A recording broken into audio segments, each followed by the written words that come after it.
Hello guys, welcome to Architecture Talk Time with Sarah Kulata. Today I have June Jewell with me. She's just an incredible personality that I keep bumping into on LinkedIn and social media. She's helping architects and service providers grow their businesses, and definitely more on this like business operations side and money related things. So I'm really excited to kind of talk a little bit more about these topics. And all of this is leading to Architects Sucess Forum, which is happening between the 21st and 25th of September 2020.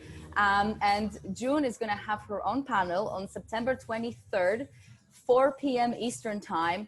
And the topic of it, guys, listen to this, is amazing. Getting employees to think and act like owners. So welcome, June. Thank you so much for joining me today. Thank you, Sarah. It's great to be here. Thank you. Would you like to introduce yourself a little bit more thoroughly and tell us a little bit about, you know, what you do and how did you come about it and all the exciting things about you, please? Sure. Well, you know, I've been working with architects since 1989 and actually was a Dell Tech partner for 25 years, selling and implementing financial and project management software into architectural and engineering firms. But my career actually started out,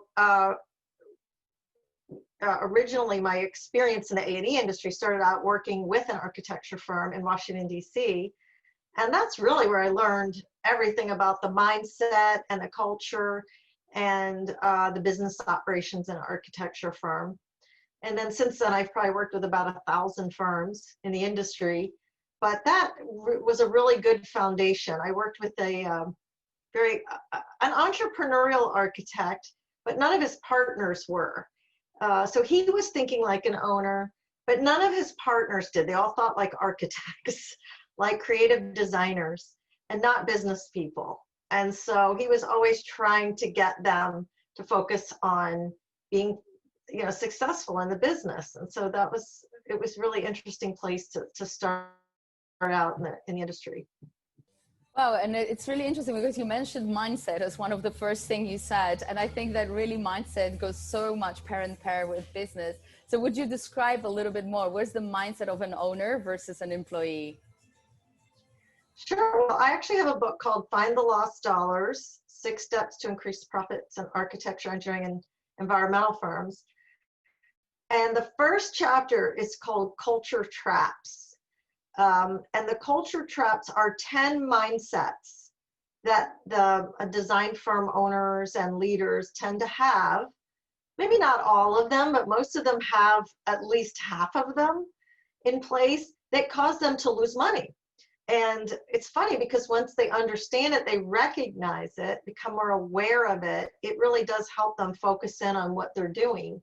But for example, a couple of them that are very prominent with architects. The first one is quality is everything. And what that's about is they want to design the most beautiful, amazing, award-winning projects, but their client doesn't have the budget for the projects that they want to design. And so what happens is they tend to over-design. They put a lot more effort and time and money into the project than what their client can afford. And so they end up losing a lot of their profits that way. And then the second mindset is called keep the client happy at all costs. And so this culture trap causes them to be afraid to ask clients for change orders, to be afraid to ask clients to pay their bills, to kind of, you know, step in and really advocate for themselves in the business setting. So they just want to keep their client happy, and who wouldn't, right? Yeah, absolutely. And you know, it's so interesting because it kind of leads me to my second question, because since we have this tendency of like trying to please the client at all costs, a lot of times we provide parts of our service literally for free. Like it's been so accepted in the architecture industry to actually apply for projects through entering competitions. But to just put together a design for a competition and all the drawings and tender drawings for that, it's like a full-time job on a project that you may or may not win. And so we always budget in our firms all these different things that you do just so that we potentially land the project, but actually we do a lot of free stuff. And same comes to actually the way we serve clients, so sometimes we'll provide certain drawings or services that are not actually really fully calculated or budgeted in for, or even communicated with the client as of value that we're offering. And we tend to do it extra, but a lot of times the client will not even realize that it's something that we put a lot of attention and worth and value into. So how do you see all that? And is there any other examples such as this one that you've noticed architects do that maybe actually like taking the profit away from their business and the services that they provide?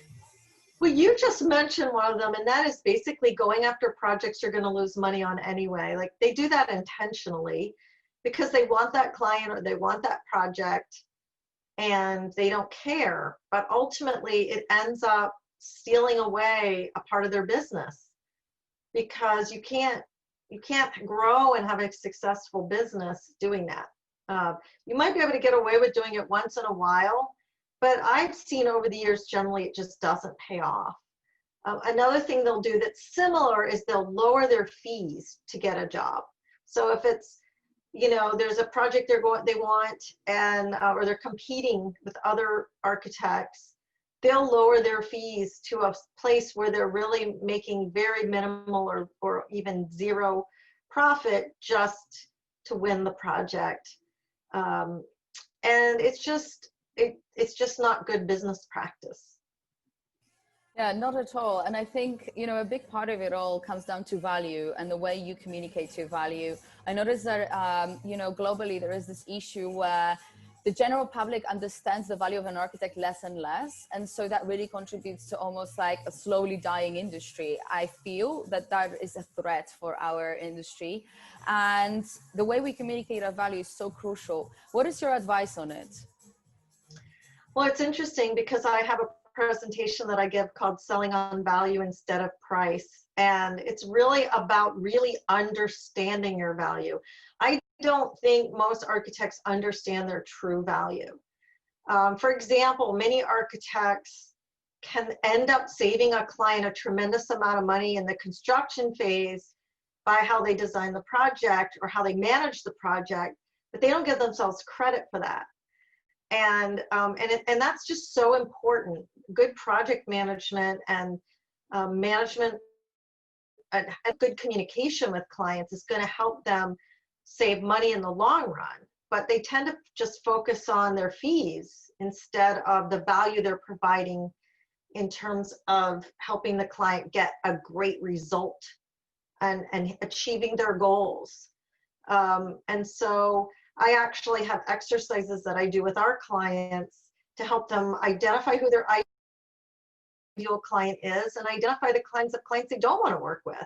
I personally think that client selection is one of the most important things that an architect can do to really know who they want to work with and go find those types of clients. Of course. And I'm just curious, do you have any specific strategy or advice that you give to architects that already learn about this, but how do they communicate it with their clients? How does this process get managed? So I actually, about 5 years ago, developed an online training program that I actually combined some online courses with group discussions. What I have found, and this is why my talk is called Getting Employees to Think Like an Owner, you've got to get that middle level of employees, your project managers, your division group leaders. Those are the people who are controlling the most of the money and the contracts and the client relationships, for that matter. And so getting them in a mindset of being a business person. So I have a 10-week course that I put the group leaders and the project managers through that transforms their mindset, and they can see how some of these behaviors that they're doing aren't working and are causing the firm to lose money. And it's been transformational. At the end of 10 weeks, they are different people. They start to act and talk and think like a business person. And that's really crucial to, you know, having good financial results in the business.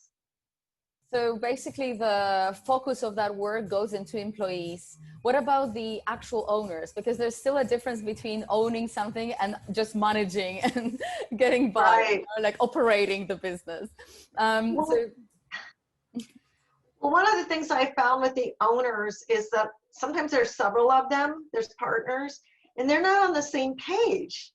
So they don't even agree with each other. So very often I have to work with them to make sure that they get in agreement and consensus about, you know, being focused on business as a success factor and what they do. Because if you have some partners focused on business and other ones are like, oh no, we just want to focus on design, you know, the employees aren't going to really get it. They're not going to know which direction to go. Do I over design? Do I make this a beautiful project and forget about the money? So I do work quite a bit with the owners, and in these group discussions that I have with them, we combine multiple levels of people in the firm. So we have the principals, the founders and owners, and then the whole, you know, middle level, and the emerging project managers, because the good thing with them is they haven't started all the bad habits yet.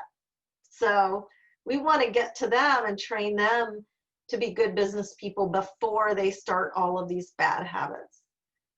Incredible, incredible. And I think that I believe that there's a lot of elements that are moving in this whole methodology that you teach, but what are the main kind of important points that maybe a person can take out already as a little bit of a clue from this conversation? Is it focusing on team? Is it focusing on budget, on operations? Like, which part of it would you say is really important to take note of? I actually have them focus on 9 areas of the business, and it kind of follows the project life cycle. So we focus on marketing and business development and sales, estimating, project management, contract management, and resource management. We focus on timesheets, scope creep, because a lot of money is lost on changes that happen to the scope that they don't ever get paid for. They either don't ask for the money or clients don't want to pay for it, and so they get into trouble there. And then we focus a lot on cash flow, because making sure that the cash is coming in, that clients are actually paying them, and client relationships, which is really, really important. So we actually look at 9 areas, and you know, what I've discovered is if you look at, you know, a typical year that you work has about 2,000 hours in it. And if you improve your performance, in each of those 9 areas, just 1%, that's only 5 minutes a day. 5 minutes a day can massively improve your results. If everyone in your firm improves 1%. And you know, one of the things I do, because I'm a CPA actually, and I actually measure and help them set goals and focus on measuring the results. And some of them improve, you know, it's amazing. They'll improve by millions of dollars, millions. It's incredible. And I think, you know, just because architects usually don't get much business education, when we get into it, we kind of intuitively navigate through everything. But just you mentioning all these different sectors puts so much more attention and importance into, you know, how important it is to really put your focus into each of these sections. And they don't just kind of happen. You need to measure your results. And I always refer to how, for example, the tech industry works. There is really measures put in place from the very beginning. If you're developing a product or a service in the tech industry, very, very often from the very beginning, you're going to have a set of expectations that you need to hit to even decide whether that project is valuable enough to bring it to market. And then there is an expected performance from you before you get money or investment from VCs, etc. But so there is quite clearly defined growth, whereas in architecture, everything is kind of intuitive, you know, oh, maybe now I get this better project, they're gonna ask for more money, but if you don't get that scalability measure, then how do you really define that you're scaling up and growing, and how do you manage your growth as well? Because in business, you can very much so manage your growth, but how do you do that in architecture? Maybe some input on that, because I know you have a lot of experience with this. Well, you know, it's funny because a lot of firms have been growing a lot prior to COVID starting. A lot of firms had been growing and growing quickly over that previous 5 years from now. And a lot of money can get lost when you're growing because you're not paying attention to the details. You know, you're so focused on getting that next job and getting them executed, getting the deadlines met, dealing with your clients. And then if you are growing, you have all these new employees coming into your company. They need training. They need to be onboarded properly. They need to adapt to your culture, to the way that you do business. And not enough care is given to new employees to make sure they're doing things the right way. So I think that's incredibly important, is to really focus in on how to get all of your employees moving consistently through projects and managing the business details. Absolutely. All the same way. Interesting, very interesting. So what are the main kind of clues that a person can take from in respect of training employees? Well, what I've learned, because I've been working with employee training now for many, many years, and the last 6 years I've been focused on it exclusively. That's all I've been doing pretty much. And what I learned was, for example, if you have somebody and you think, oh, this person's going to be a great project manager, I'm going to send them to a 2-day boot camp in Texas and they're going to come back and be this miraculous project manager. Well, that isn't going to happen, because they may learn a lot, but when they come back to their office, everything is the same way as when they left it. Yeah, and nobody else, yeah. nobody else is doing things differently. So there's 2 real things that I've learned. One is that you have to do training in groups of people, and you have to set expectations about them actually changing their behavior. And I always use the example of trying to lose weight. We know that we need to eat healthy, and we know we need to exercise. Like, everyone knows that, right? But do they do it?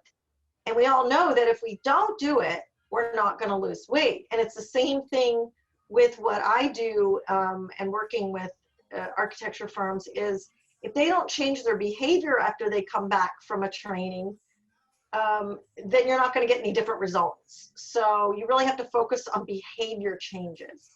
And the only way they're going to change it is in a group with peer pressure, everybody speaking the same language, everybody learning the same thing at the same time. It's really important. And it's so important to get onboarded properly in business as well. It's easier then for this aspect of compassion as well, like the person that employed you, to have compassion towards the process you might be going through as a new employee, but also to set expectations straight and to really understand what process of, you know, how well they also understood their role and what's required from them as they get onboarded. A lot of times they just get like a bunch of PDFs printed, just read about the company and you'll be fine, but it's just not enough. It's true. I mean, some of them have 1 or 2 days of onboarding and then they're just thrown into the fire, and they're learning. I always call it the school of hard knocks. You know, they're learning by making mistakes, or, you know, spending a lot of time figuring out how to do something instead of getting that proper training up front. And I think people need 90 days of intense focus to ensure they're going to be successful at a company. Wow, that's incredible. And I think that who pays for these mistakes is the owner, who normally is quite financially minded. So, you know, it's kind of like a wheel that keeps turning and losing your money and your profits if you don't do the onboarding right. So very interesting. Right. Thank you so very much for joining me on this talk. It's been really inspiring. If people want to, you know, find out more about you, or maybe even purchase your services or a book, where do they go? Well, my website is aecbusiness.com, and they can download the first 2 chapters of my book from the website and get other information. I have a blog with hundreds of articles about effective financial management in the A&E industry. So, you know, I think that's a good place to start. Go in to the blog and subscribe, and you'll start getting articles, and you can go look at all the past articles that I've written, and a lot of good stuff there.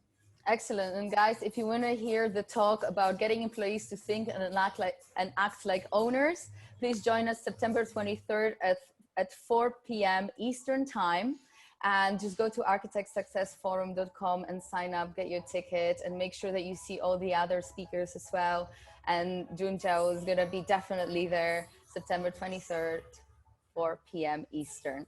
Thank you so very much for joining me on this talk. It was lovely to meet you, and I'm looking forward also to see you at the conference, at the event. Me too. Thanks so much, Sarah. I appreciate it. Thank you. Take care.